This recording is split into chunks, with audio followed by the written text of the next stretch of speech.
한 주 동안 잘들 지내셨습니까? 네. 예. 우리는 오직 예수 그리스도를 믿는 믿음 안에서 날마다 승리하는 자의 삶이 우리 모두의 삶이 되시기를 바랍니다. 아멘. 오늘은 누가복음 13장 말씀을 보겠습니다. 지난주에 우리가 1절에서 5절까지 말씀을 나눴고요. 오늘은 6절부터 9절까지입니다. 여기에서 가장 주제적으로 우리에게 말씀하시는 것은 바로 7절 말씀이 되겠습니다. 우리 7절 다 같이 한 목소리로 읽어보도록 하겠습니다. 7절 시작. 포도원 지기에게 이르되 내가 3년을 와서 이 무화과 나무에서 열매를 구하되 얻지 못하니 찍어버리라. 어찌 땅만 버리게 하겠느냐. 예. 그러니까 쉽게 이야기하면 내가 열매를 구하되 얻지 못했으니까 나무를 찍어버리라. 이게 오늘 핵심적인 주제입니다. 그래서 오늘 제목이 무엇으로 잡혀 있습니까? 찍어버리라. 찍어버리라. 새해 첫 주를 맞이하는 우리에게 상당히 예리한 말씀입니다. 찍어버리라. 찍어버리라. 오늘을 살아가는 수많은 사람들의 삶 속에서 그들의 삶을 돌아보면 사람들은 익숙한 관습을 찍어버리지 못하는 그들의 삶을 보게 됩니다. 무슨 말이냐? 각자의 삶 속에서 자기 나름대로 익숙한 관습이 자기 몸에 배어 있습니다. 그렇기 때문에 그들은 그 관습이 자기 자신을 정형화하는, 즉 말하자면 익숙한 루틴이 되어 있는 거죠. 적어도 나는 하루에 잠을 몇 시간은 자야 돼. 그리고 나는 몇 시에 일어나서 밥을 먹지 않으면 힘이 없으니까 이 시간에 뭘 먹더라도 꼭 먹어야 돼. 이런 루틴이 따라오는 거죠.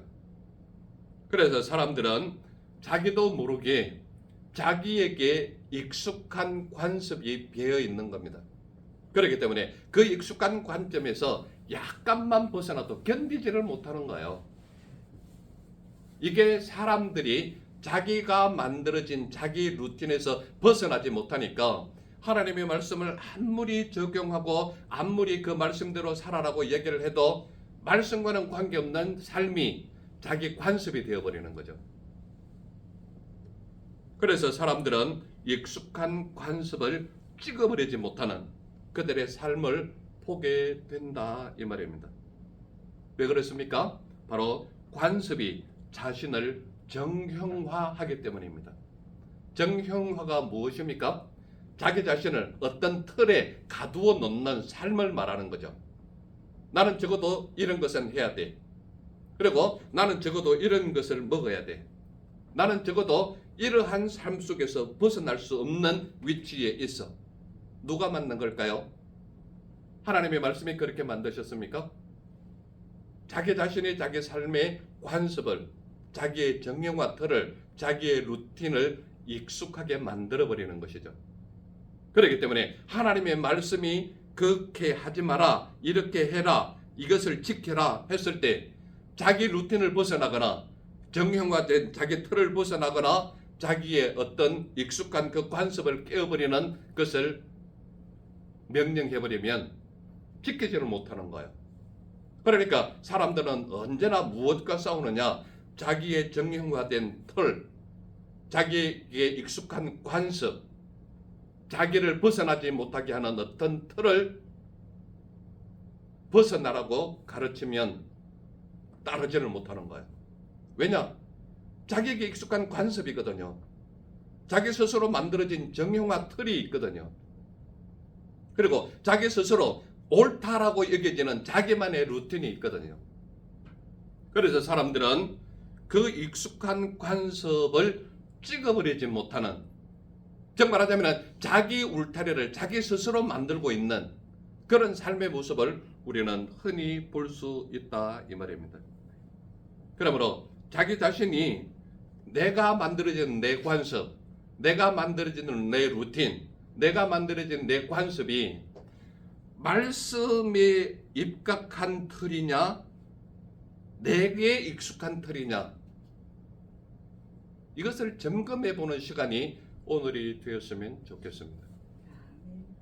그래서 우리는 많은 사람들이 익숙한 관습을 찍어버리지 못하는 그러한 삶이 무엇인지, 그리고 내가 찍어내야 하는 관습이 무엇인지를 스스로 말씀을 통해서 우리는 한번 깨우쳐보는 그런 시간이 되었으면 좋겠습니다.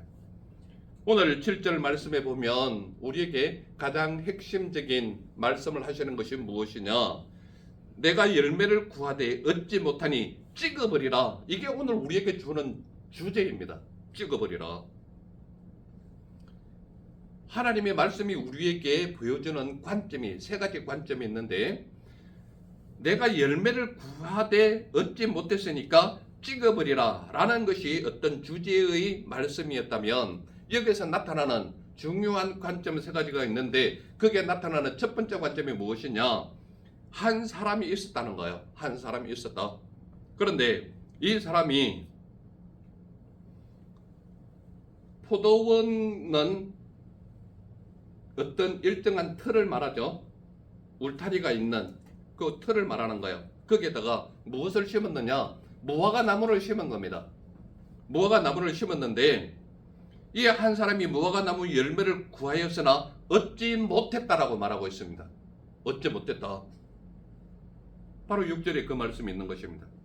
그런데요, 포도원에 무화과 나무를 심었다라고 말하는 것은 하나님께서 우리에게 주어져 있는 울타리, 정말 하자면 믿음의 사람이, 믿음의 무리들이 모여서 아름다운 포도원을 만들었는데, 그 포도원에 무엇을 심었느냐, 무화과 나무를 심은 겁니다.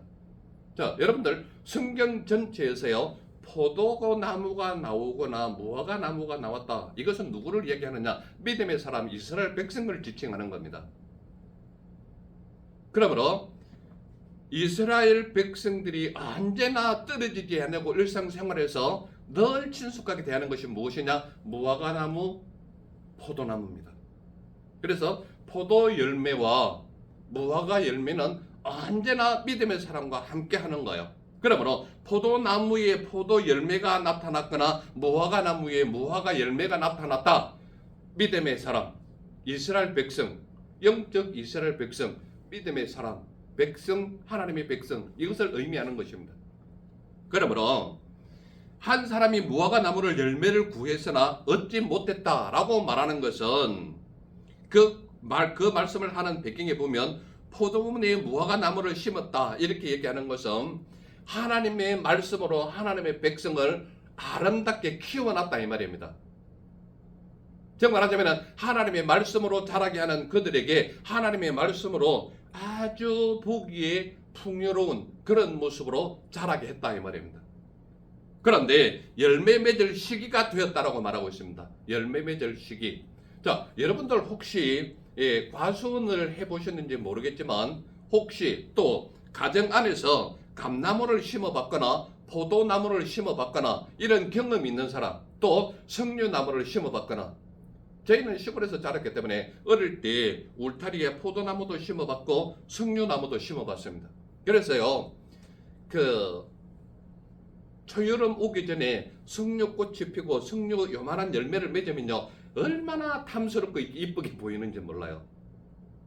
그런데요, 과수원 하는 사람은 기본적인 법칙이 있습니다. 뭔가 하면요, 1년생 나무가 아무리 탐스러운 열매를 맺어도요, 과수원 하는 사람은 열매를 다 솎아버립니다. 솎는다는 말은 뭐예요? 다 따낸다 이 말입니다. 왜 그렇습니까? 적어도 3년 정도는 나무를 키워야 제대로 된 열매를 맺는다는 것을 과수원 하는 사람들은 다 알기 때문에 3년 동안은 열매를 거두지를 않아요. 일부러 열매를 많이 맺더라도 열매를 다 솎아버리는 거예요. 왜 그렇습니까? 나무를 튼튼하게 자라게 하기 위해서. 그리고 더 많은 열매를 맺게 하기 위해서 일부러 3년 동안은 열매를 거두지를 않아요. 그런데 이제 이러한 내용을 모르는 사람은 첫 해부터 열매를 맺었다 그러면은 좋다 그러고 이제 익을 때까지 막 기다렸다가 따먹고 그러는데 그거는 좋은 방법이 아니다 이 말입니다. 그러므로 과수원을 했던 경험이 있는 사람은 첫 3년 동안에는 절대 열매를 거두지 않아요. 생기면 열매가 맺으면 그냥 따내는 거예요. 솎아버리는 거예요. 무엇을 위해서? 나무의 성장과 더 많은 열매를 맺기 위해서 그렇게 한다 이 말입니다. 그런데요, 포도원에 무화과나무를 심었는데 열매 맺을 시기가 되었다 이렇게 이야기합니다. 그 말은 열매를 맺을 시기 적어도 3년 이상은 되었다라는 것을 얘기하는 겁니다. 그래서 나무가 충분히 열매 맺을 시기가 되었다라는 것을 말하는데 열매를 구해서나 얻지 못했다라고 말합니다. 즉 말하자면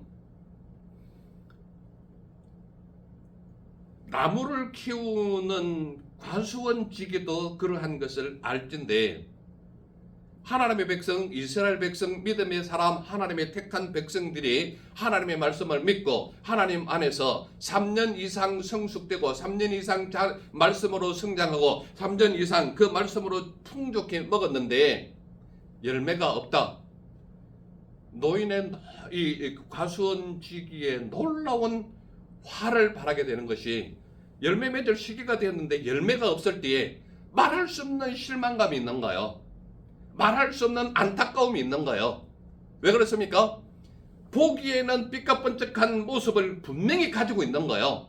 쉽게 이야기하면 3년 동안 관리를 잘하고 풍성하게 먹여놨기 때문에 나무가 자라는 모습에서 주인은 충분히 열매 맺을 시기가 되었기 때문에 그 나무에게 가서 열매를 구하는 겁니다. 즉 말하자면 믿음의 사람에게 적어도 3년 이상 훈련을 받았다. 3년 이상 말씀으로 자랐다. 3년 이상 예수 그리스도를 믿는 믿음의 훈련을 잘 받았다. 그런데 그 열매가 없다. 주인으로부터 말할 수 없는 배신감을 느끼는 게 바로 잘 키운 나무인 거죠. 여러분들이 하나님의 말씀으로 잘 성장한 것이 저와 생활하는 것이 얼마나 되었는지는 여러분들 스스로 연수를 세든지 아니면 시간을 따지든지 아니면 말씀의 질을 따지든지 무엇을 따져보더라도 여러분들은 훌륭한 하나님의 말씀을 먹은 사람들입니다. 하나님께서 여러분들에게 요구하는 것이 뭐냐? 열매를 요구하는 거예요.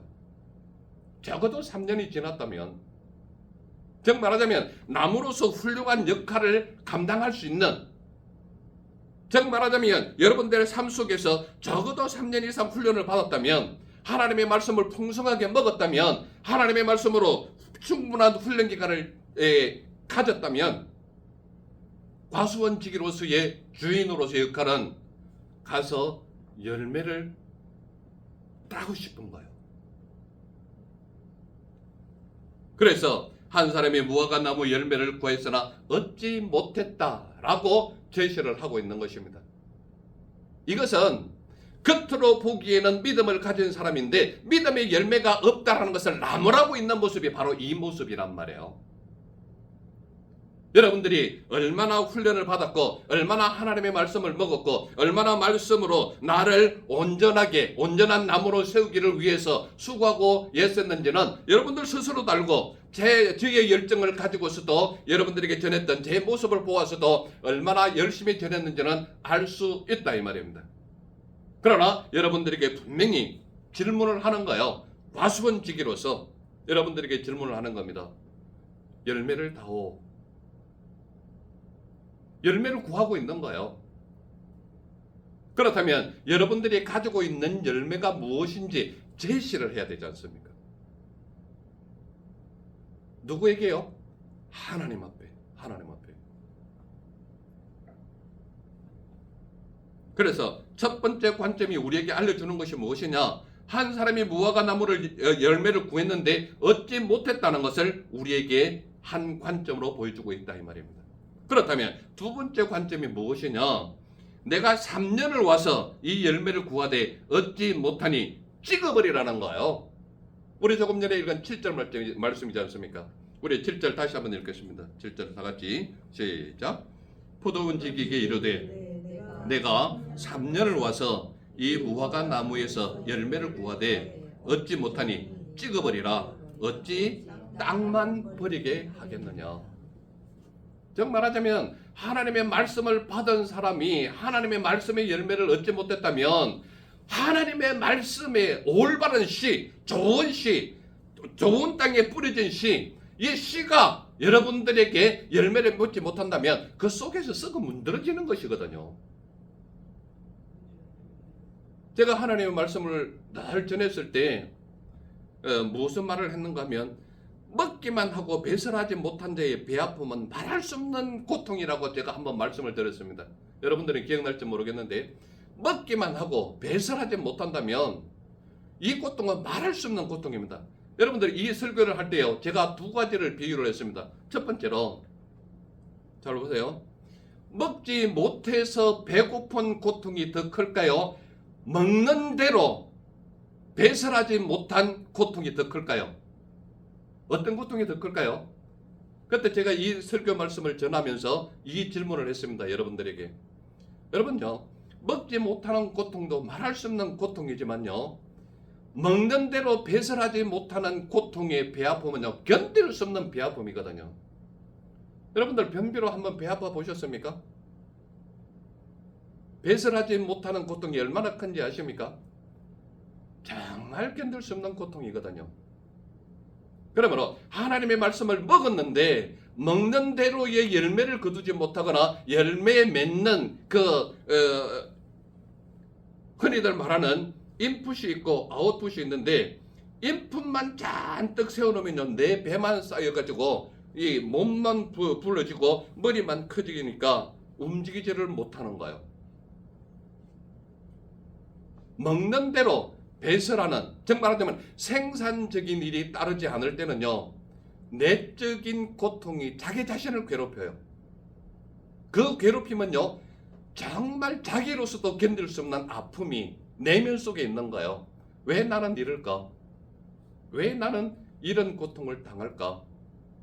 그건요, 누가 다른 사람이 주는 게 아니라 말씀을 받아들이는 사람으로서 말씀에 대한 실천과 적용되는 삶이 따르지 않으니까 탓은 누구에게 하느냐? 나는 왜 이런 삶을 살까라는 개념으로 가버리는 거예요. 그러므로 그 고통 속에서 내가 나를 자꾸 치는 거예요. 말씀이 나를 치는 게 아니라 말씀대로 살아가는 열매가 없으니까 결과적으로 내 속에 있는 잘못된 관점이 나를 치기 시작하는 거예요. 왜 그렇습니까? 말씀에 대한 믿음의 열매가 따라주지 않기 때문에 그런 아픔이 자기 자신을 찌르는 거예요. 그래서 오늘 본문 말씀의 두 번째 관점이 우리에게 알려주는 게 뭐냐? 내가 3년을 와서 이 열매를 구하되 얻지 못하니 찍어버리라는 거예요. 그러니까 찍어버리는 가장 대표적인 이유가 뭐냐? 열매들 맺는 시기가 3년이라면 3년째 되는 때부터 기다렸다라는 거예요, 주인은. 그러면 3년 되는 나무에서 열매를 구하기를 했으나 3년 동안 나무를 구하지 못했다면 이 나무는 기본적으로 6년 이상은 됐다라는 이야기입니다. 그렇지 않습니까? 여기에서 6년은요, 횟수가 중요한 게 아니에요. 하나님의 말씀을 받은 자로서 그 말씀이 나를 변화시키지 못했다면 내 속에 무엇이 열매 맺지 못하게 하는 요소가 있느냐, 이것을 발견해야 된다는 이야기입니다. 하나님의 말씀은 이 땅 어떤 씨보다도 가장 좋은 씨거든요. 그리고 하나님의 말씀을 받은 여러분들의 텃밭은 어떤 밭보다도 믿음의 밭보다 더 좋은 밭은 없는 거예요. 그러므로 가장 좋은 씨와 가장 좋은 밭이 만났는데 열매 맺지 못한다면 그 속에 무언가가 열매 맺지 못하게 하는 요소가 강하게 방해하고 있다는 것을 이야기하고 있는 거예요. 나를 방해하는 요소, 이것이 말씀을 지키지 못했다는 이유와 말씀이 내가 적어도 믿은 지가 몇 해가 되었는데 아직도 내 삶이 이런가에 대한 어떤 열등감, 아니면 그 말씀대로 실천하지 못했던 나의 자극, 이 모든 것이 나를 괴롭히는 요소가 되는 겁니다. 그렇게 했을 때에 이 말씀에 대한 열매가 없는 나 자신을 내가 자꾸 치는 거예요. 내가 자꾸 치는 거예요. 그런 요소도 없다면 하나님과 나와의 믿음 관계를 다시 한번 점검해 봐야 되는 거예요. 이 사실조차도 생기지 않는다면 나는 화석 같은 믿음을 가지고 있지 않나 라는 것을 점검해 봐야 되는 거예요. 왜 그렇습니까? 화석은 굳어 있기 때문에 더 이상 진점도 없고 심해점도 없고 열매 맺음도 없고 새싹 나는 것도 없는 게 화석이거든요. 어디에 가면 화석 신앙을 많이 볼 수 있느냐? 대형 교회, 엄청난 큰 교회의 장로님과 권사님들은 내려오는 전통적인 관습으로 인하여 예배는 참석하는데 열매가 없는, 그리고 우리 교회 같이 아주 작은 교회, 이런 교회는요, 여러분들 흔히들 아는 대로 구멍가게에서 일하는 직원과 대기업에서 일하는 직원과는 똑같은 월급을 받더라도요, 하는 일이 천차만별 다릅니다. 대기업에서 똑같은 월급을 받고 일하는 사람은요, 자기에게 주어진 일만 하면 돼요. 그런데요, 구멍가게에서 일하는 사람은 어떻습니까? 사장보다 더 열심히 일해야 되는 게 구멍가게의 직원이에요. 왜 그런지 아십니까? 구멍가게는 일정한 일이 주어진 전문 분야가 아니라, 물론 전문 분야도 필요하지만 온갖 일을 다 해야 되는 거예요. 그런 비유적인 의미를 여러분들에게 제공한다면, 여러분들은 대기업에 있는 회사 직원입니까? 구멍가게에 있는 직원입니까? 벌써 하는 일이 달라야 되는 거예요. 여러분들은 닥치는 대로 무엇이든지 해야 되는, 즉 말하자면 내가 이 일을 열심히 하다가도 저 일이 생기면 저기에 가서 또 열심히 해야 되는 그런 모습이 작은 교회의 특징이 돼야 된다 이 말입니다.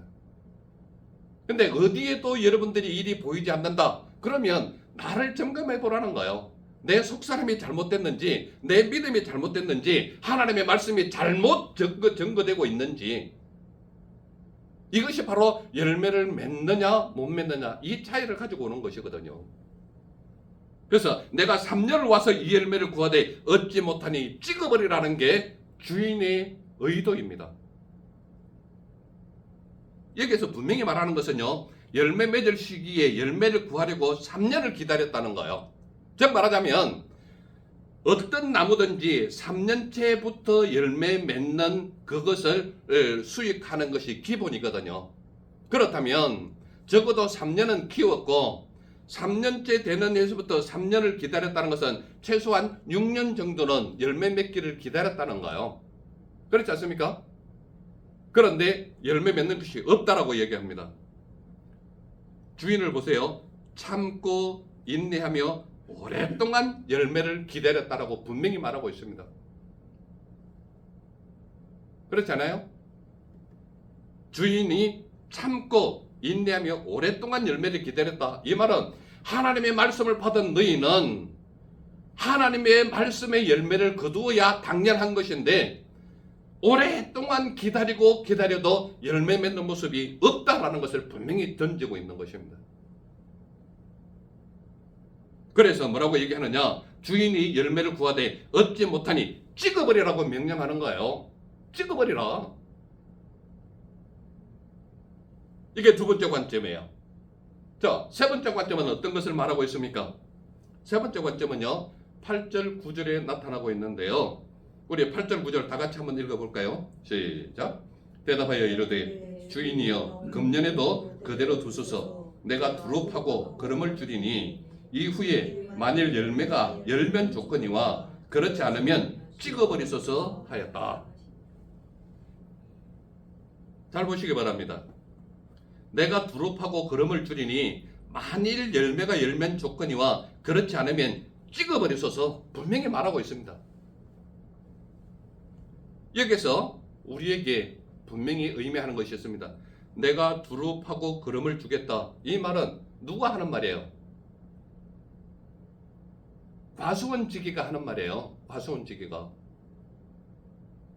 그러니까 주인은 따로 있고 과수원지기는 따로 있는 거예요. 그렇지 않습니까? 여기에서 과수원지기가 뭐라고 얘기했느냐? 내가 두릅하고 거름을 주겠다는 거예요. 자, 땅을 파는 이유가 다르고 거름을 주는 이유가 다르거든요. 땅을 파는 이유는 뭡니까?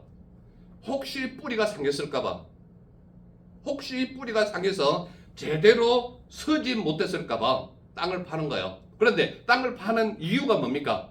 거름을 주어서 그 나무가 더 잘 자라게 하기 위한 거예요. 그러니까 이 나무가 튼튼히 세워지도록 더 거름을 주겠다라는 것은, 믿음의 사람은 말씀으로 온전한 기둥을 세우지 못하면 쉽게 넘어지고 썩어질 수밖에 없는 존재가 하나님을 믿는 믿음의 사람이거든요.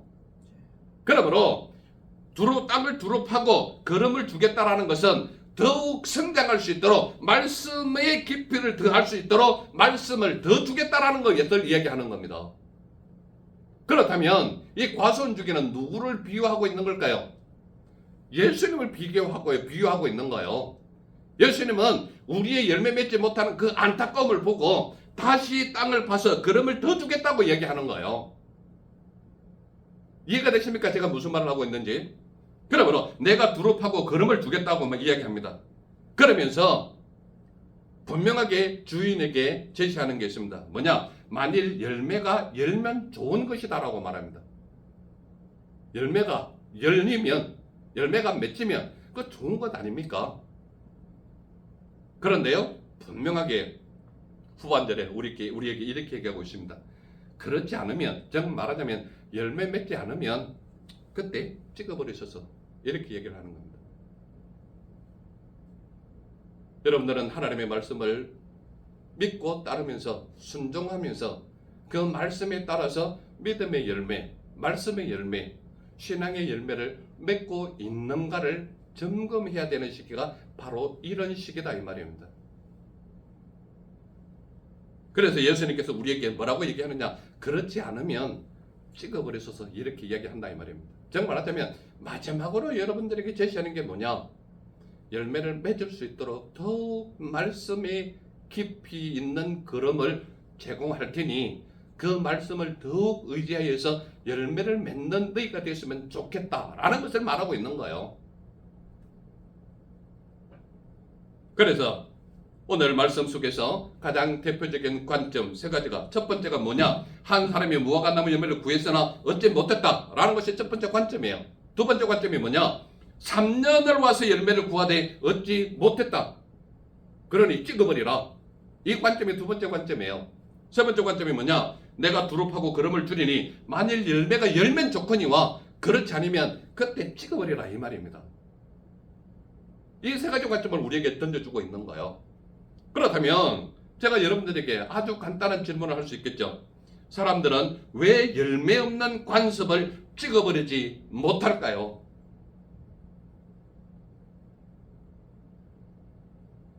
여러분들에게 분명한 질문을 할 수 있는 거예요. 아주 심플한 간단한 질문이잖아요.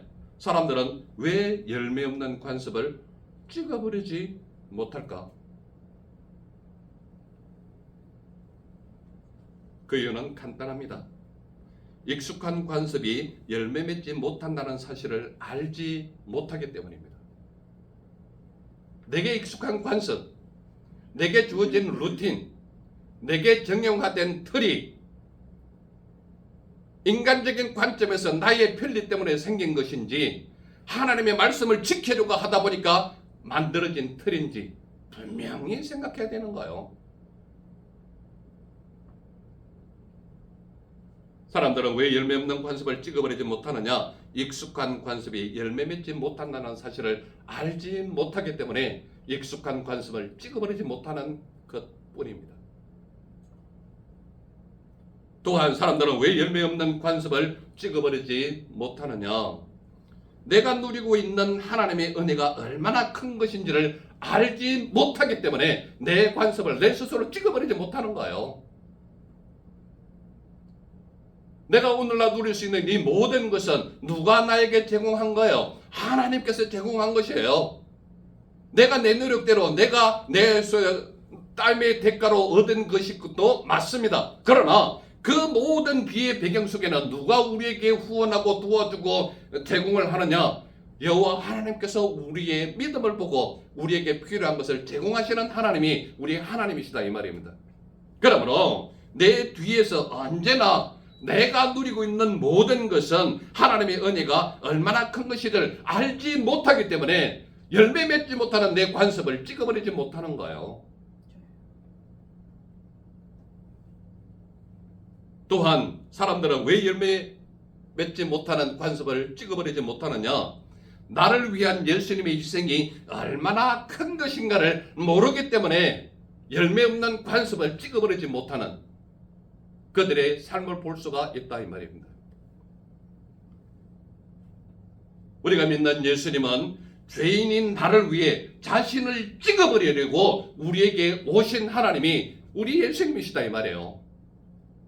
자기 자신을 찍어버리려고 우리에게 오신 하나님이다 이 말입니다. 예수님은 열매 없는 나를 열매 맺게 하시려고 친히 이 땅에 오신 하나님이 우리가 믿는 예수님이에요. 그 예수님은 내게 여러 가지 열매를 맺게 하시려고 끊임없이 내게 노크하시고 말씀을 주시고 끊임없는 걸음으로 나를 성장케 하시는 하나님이 우리 예수님이시다 이 말입니다. 또한 우리 예수님은 열매 없는 나를 나무라지 않으시고 걸음을 주시는 예수님이다. 즉 말하자면 내가 성장할 수 있는 모든 배경과 성장하게 할 수 하는 모든 것들을 제공하시고 기다리시고 내 입술을 열게 하시는 하나님이 우리 예수님이시다 이 말입니다. 그러므로 우리 예수님은 열매 없는 나를 나무라지 않으시고 끊임없이 말씀으로 성장케 하시는 하나님이 우리 예수님이시다. 그리고 예수님은 열매 없는 나를 인내하면서 기다리시는 하나님이 우리 예수님이시다 이 말입니다. 그러므로 그분은 끊임없이 나에게 열매 맺기를 기다리고 성장하게 걸음을 주시는 그러한 하나님이 우리 예수님이시다. 그렇다면 저와 우리 모두는 믿음의 사람인데 믿음의 사람은 도대체 어떻게 살아라고 말씀하고 있느냐? 어떻게 살아라고 말하고 있냐? 믿음의 사람은 열매 없는 관습을 찍어버리는 삶이 너희의 삶이 되어라 이 말을 하고 있는 거잖아요. 믿음의 사람은 말씀의 걸음으로 성장하는 삶이 되어야 하는 겁니다. 말씀의 걸음은 우리를 성장하게 할 뿐만 아니라 우리의 필요를 제공하시고 우리를 하나님께서 기뻐하시는 관점으로 제공하시고 하나님께서 열매 맺게 하시려고 갖가지 은사로운 또는 은혜로운 말씀, 능력의 말씀, 지혜의 말씀을 우리에게 제공하시는 하나님이 우리 예수님이시지 않습니까? 그러므로 예수님은 믿음의 사람에게 말씀의 걸음으로 성장하게 하시는 하나님이 우리 하나님이시다. 그러므로 우리 믿음의 사람은 열매 없는 관습을 과감히 찍어버리는 삶이 우리의 삶이 되어야 된다 이 말입니다. 내게 열매 맺지 못하게 하는 관습이 무엇입니까? 내게 하나님과 대적하고자 하는 관습이 무엇입니까? 내게 신앙의 열매, 말씀의 열매, 믿음의 열매를 맺지 못하게 하는 나의 관습이 무엇입니까? 여러분들 스스로가 거기에 대한 대답은 이미 가지고 있는 거예요. 그런데 그것을 과감하게 찍어버리느냐, 여전히 가지고 있느냐, 그것은 여러분들의 선택에 달려있는 것입니다. 그러므로 믿음의 사람은 열매 없는 관습을 과감히 찍어버리는 삶이 우리의 삶이 되어라 이 말씀을 하고 있지 않습니까? 또한 믿음의 사람은 열매 없는 관습을 찍어버리는 삶 속에서 믿음의 사람은 인내하며 열매를 맺기 위해 방해되는 관습을 찍어버리는 삶이 우리 모두의 삶이 되어야 된다 이 말씀을 하고 있지 않습니까? 그러므로 적어도 우리 모두는 예수 그리스도를 믿는 믿음의 사람이라면 열매 없는 관습을 과감히 찍어버리는 삶이 되어서 하나님께서 기뻐하시는 은혜의 종들의 삶이 우리 모두의 삶이 되시기를 간절히 소망하는 것입니다. 기도하겠습니다. 사랑의 하나님 감사합니다. 오늘도 우리에게 열매 없는 우리의 모든 관습을 찍어버리라고 말씀하시는 하나님 감사합니다. 우리 첫 주 주님 앞에 예배하면서 찍어버리라고 말씀하시는 하나님, 우리의 열매 없는 모든 것을 찍어버리라고 말씀하시는 하나님 감사합니다.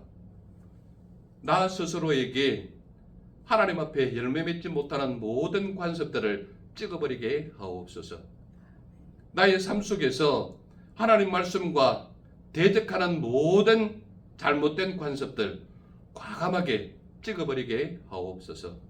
함께 하시고 이끄시고 너로 채우심을 믿사오니 여호와 하나님의 기뻐하시는 은혜의 종들의 이 한 해가 되도록 축복하여 주옵소서. 나를 보내주신 예수님 이름으로 감사하며 기도드렸사옵나이다.